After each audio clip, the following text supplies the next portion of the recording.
Hello! So, welcome back ulit dito sa ating channel sa Me4 Buds. So today, papakita ko sa inyo yung mga pyesa na gagamitin natin. Kasi doon sa previous vlog natin, ayan, mayroon tayo gagawin na conversion na FI dito sa MIU natin. So, doon sa part 1, pinakita ko yung unang part is yung tangke niya, yung gas tank na gagamitin, which is pang Sol-I 115. Pero may problema, medyo malaki yung conversion na gagawin. So good thing naman, meron akong nakita sa online na na nakipag-swap sa akin. So yung gas tank ng 115 na Sol-I natin is na-swap ko siya sa gas tank, sa gas tank ng M3. So mamaya papakita ko rin sa inyo. So ito yung MIU natin. Ayan, hindi pa rin siya naka-ubad yung part dito. So ngayon papakita ko muna ngayon itong mga pyesa na gagamitin natin. Hindi to brand new lahat, puro more on surplus lang yung gagamitin. So ito, isa-isayin natin. So ito, meron tayo ditong harness ng Sol-I 115. Ayan. And then ito, heat sensor tsaka oxygen sensor. Ito galing to kay Boss Mark Homes ng Tipid Racing. So shout out Boss Mark. And then next is itong ating MTRT na rectifier. Ito yung pa rin yung ginamit ko kasi good thing, kasi itong socket nya, ito yung socket ng mismong rectifier, and then ito socket ng stator. Pasok na pasok siya dun sa harness ng Sol-I 115. Wala na conversion na gagawin. And ito yung box nya ng MTRT na rectifier. Ayun, kung makikita nyo, EFI ready na siya. So ayun, kaya siguro pwede siya dito sa pang Sol-I 115. And then next, meron tayo dito stator. Yan, surplus lang din, pang Sol-I 115 din. Yan. Then next, yan, magneto. Medyo madumi to nung nakaraan, niliha-liha ko lang din, tapos ngayon nakalawang ulit. So gagawin natin yan is papapinturahan natin Sol-I 115. Ang code pala ng Sol-I 115 is 54P00. Tsaka hindi kayo malilito dito kasi ayun, maraming ganito. Ayan, maraming ganyan yung pang Sol-I 115. Unlike do sa ganito pang MIU card type, so halos walang ganito yun sa pagkakaalam ko. Then ito, meron tayong ano ba to, meron tayong fuel hose. Ayan, tapos yung housing ng injector, ito galing kay Boss Mike. Ayan, Boss Mike ng Mikey Works. So shout out po, salamat dito, mura ko lang nakuha. The next, ito SWR throttle body, 36 to Ayan, kita ba? Ayun, kita, 36mm. Ayan, kaso ang problema ko dito, wala yung bracket nya dito para sa throttle cable. So siguro papagawa na lang ako. Meron naman na akong yan, kopyahan. Tatali ko kay Boss Jerry. Ayan, Jerry Customs. So ayun, yung mga parts na to puro surplus lang to kasi sobrang mahal pag bubuo ka ng magko-convert ka ng FI, tapos pag bubuo ka ng FI tapos puro brand new parts yung bibilin mo. So naisip ko ganito na lang muna, surplus na lang muna, then pagka medyo nagka budget, ayan, palitan natin. yung mga ibang parts. Pero goods to lahat, goods to mga to. Kumbaga parang budget meal lang to yung ganitong setup na conversion. And then ang kulang pa sa parts natin is throttle cable, tsaka ECU, tsaka ignition coil.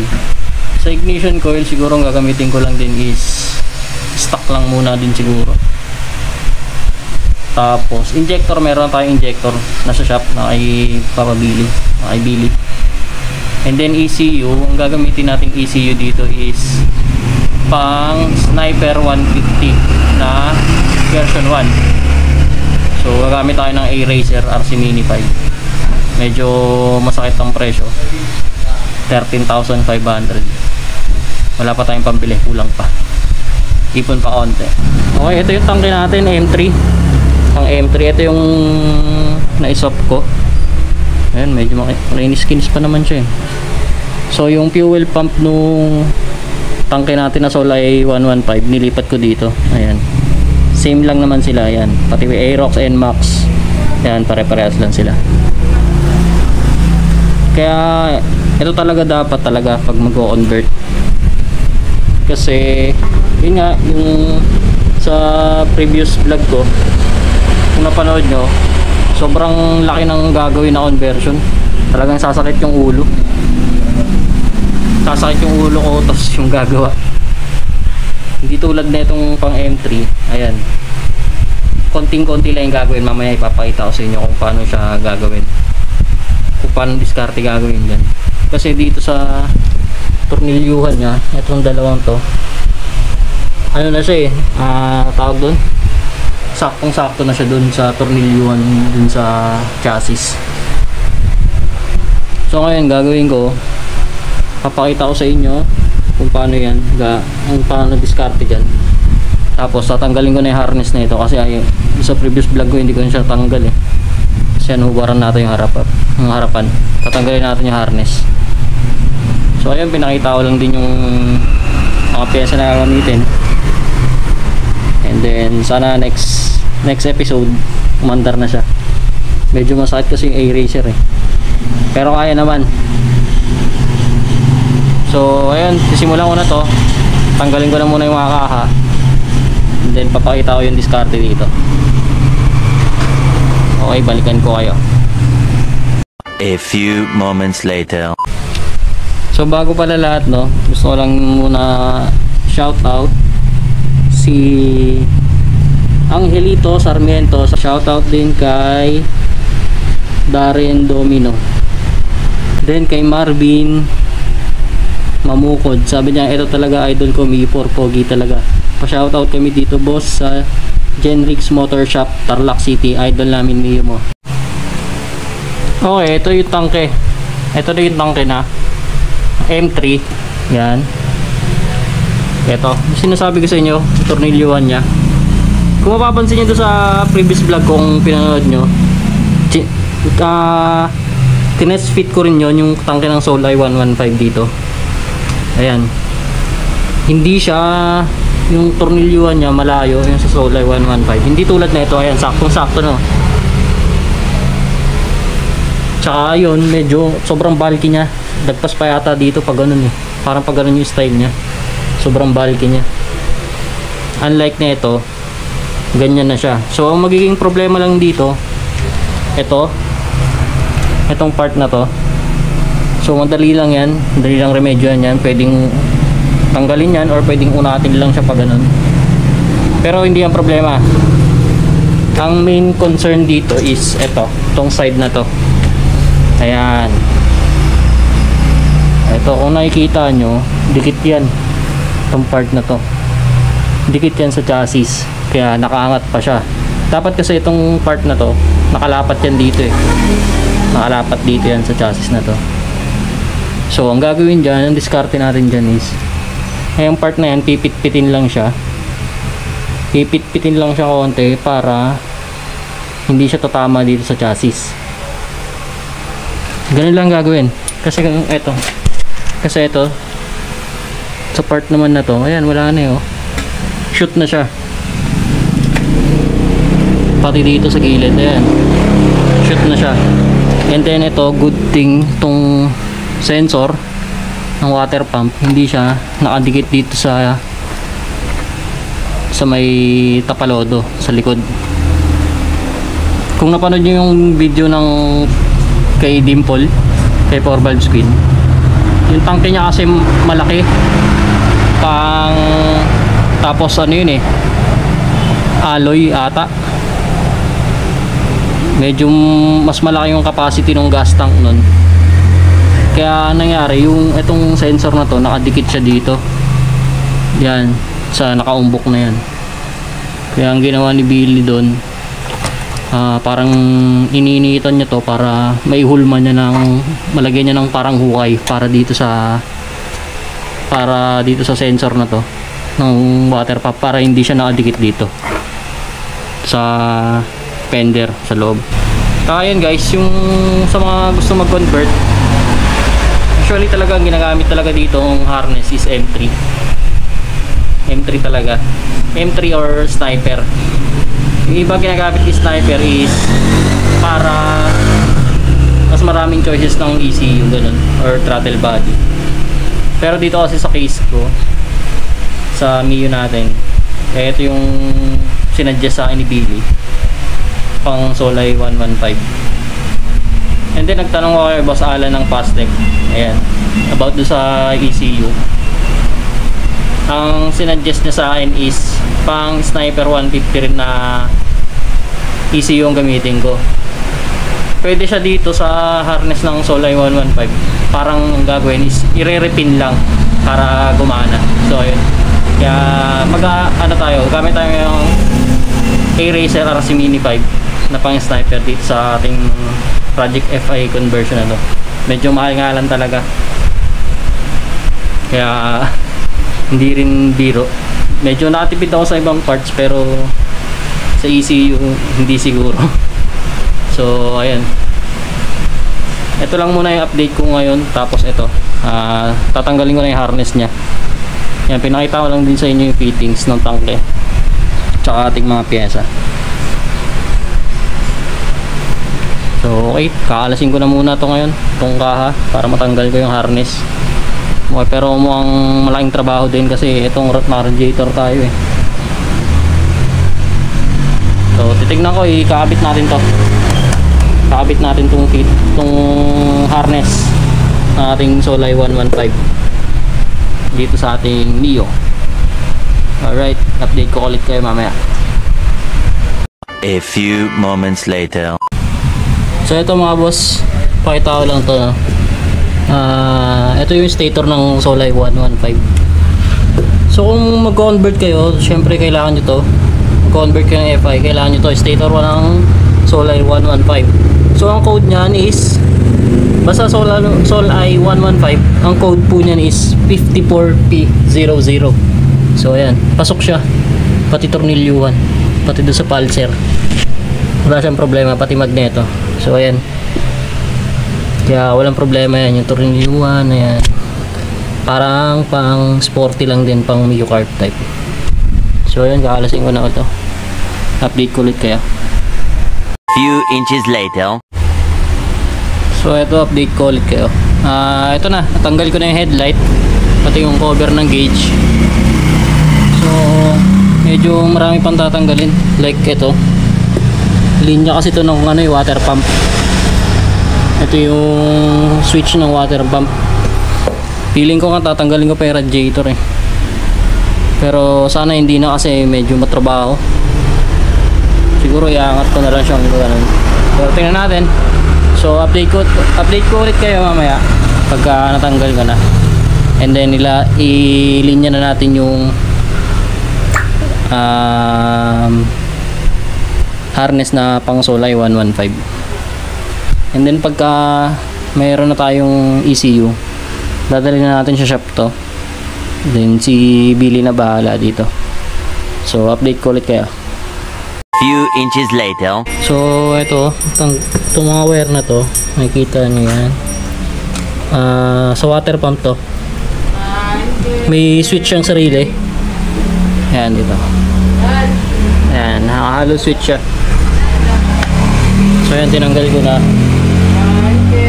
Then ito sa ano to, dito sa thermometer, tsaka sa voltmeter, tsaka orasan.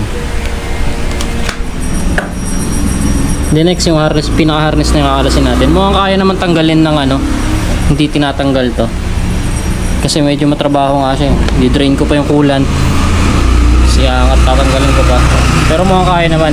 Dito na lang pag, parang pa ganyan, iangat lang to. Ayan. So update ko ulit kayo pag natanggal ko na, and then kakabit na natin yung harness ng MSI 115. Alright, see you later. One eternity later. Okay, eto na, nabunot na natin. Eto na yung harness nya. Harness ng original Mio 4 19S series Thailand unit. May check engine to eh.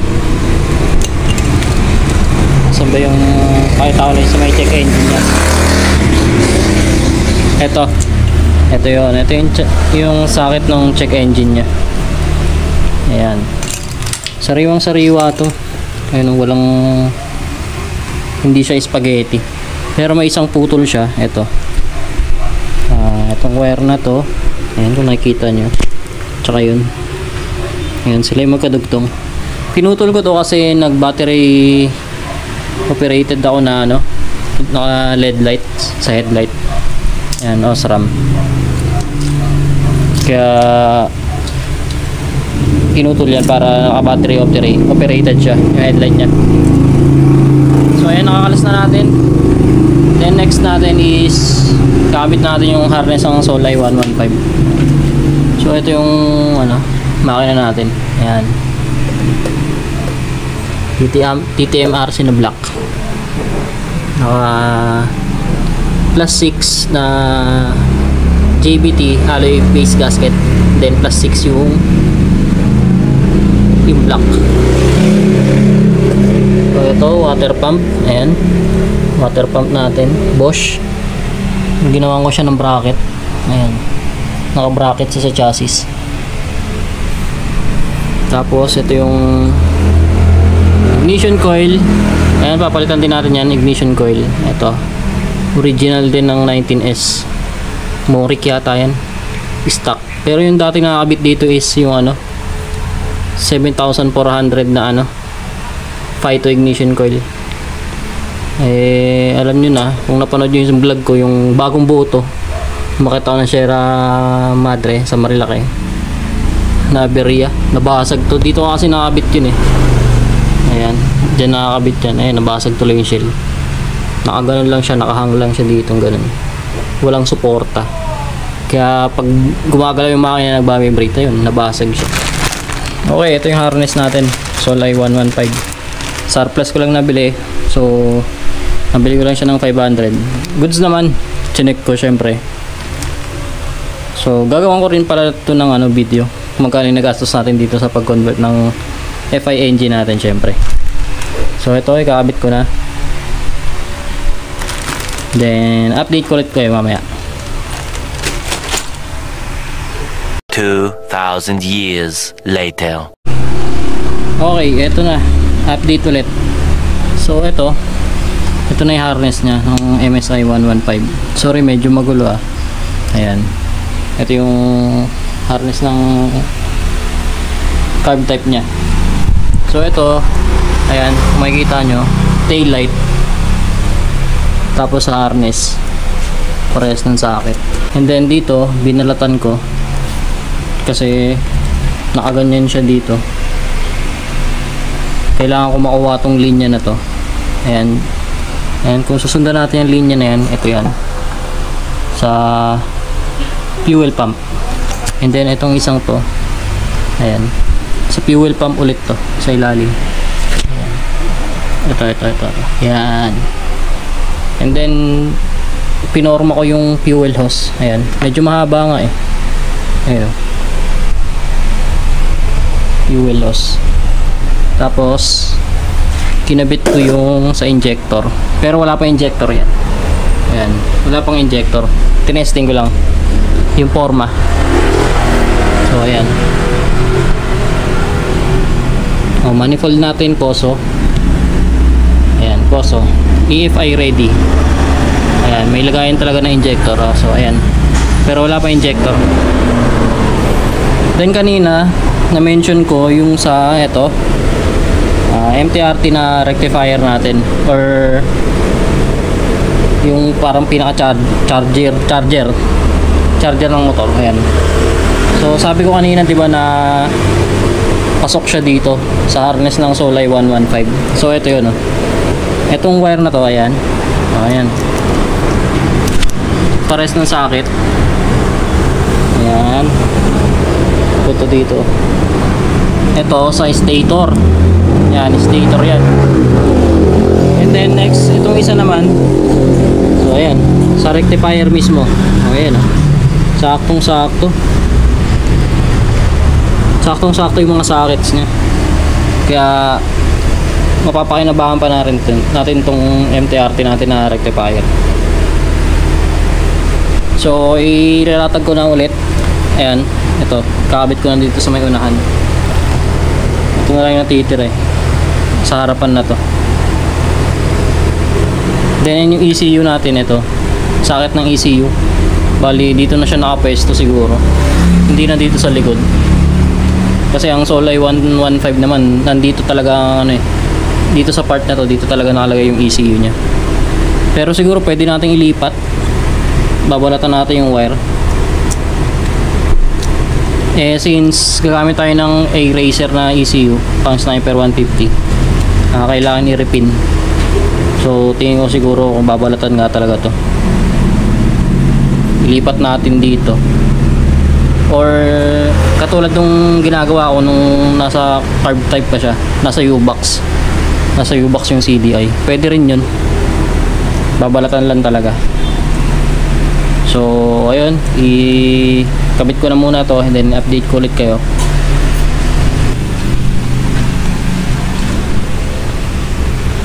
Okay, ayan, balik tayo dito. Ayan, nakabit ko na yung harness ng Solay 115. Medyo magulo po siya sa ngayon kasi hindi pa yan yung final, kasi baka may adjustment pang gagawin. Katulad lang nitong socket ng ito sa rectifier. Ayan, yung isang socket nya, kasi dalawa siya, di ba? Ito yung sa rectifier nya. Ayan, ito yung rectifier. So itong dalawa, sila yung magkakonekta. And then itong isa nandito, ayan, nasa stator. So malayo. So baka gawin namin, puputulin namin tong socket na to, then dudugtungan namin papunta dito sa part na to. So para pag final na, nasa U-Box ulit siya. Kasi yung rectifier na yun, yung MTRT, sa U-Box ko nakalagay yun nung sa carb type. Kaya ganun na gagawin namin. Tsaka ito, titignan namin kung anong pwedeng gawin dito para mailipat. Kasi gusto ko nasa U-Box din to, kasi ECU to, medyo maselan. Although seal naman yun, and sa experience ko, kahit nabasa naman yung ECU, okay pa naman, goods pa naman. Pero syempre doon na tayo sa sigurado. Tsaka mahal yung ECU na bibili natin, A-Racer, tig 13,000. Syempre kailangan ingatan din natin. Medyo masakit pag nasira, kaya gawa natin ng paraan to para mailipat natin siya hanggang dito sa U-Box. Siguro ganun ulit, gagawa ng extension para medyo humaba siya. So ayun, siguro yun na muna sa ngayon, no. Medyo haggard na rin ako, pagod na rin. So pag nakabili ako ng ECU, update ko ulit kayo. So baka simulan na namin nabili to, dadalhin ko na siya sa shop sa baba sa Marikina, then siya na bahala the rest. Ayan, gusto ko lang din kaya ginawa ko to, para gusto ko lang din makita yung output, tsaka para magkaroon din kayo ng idea.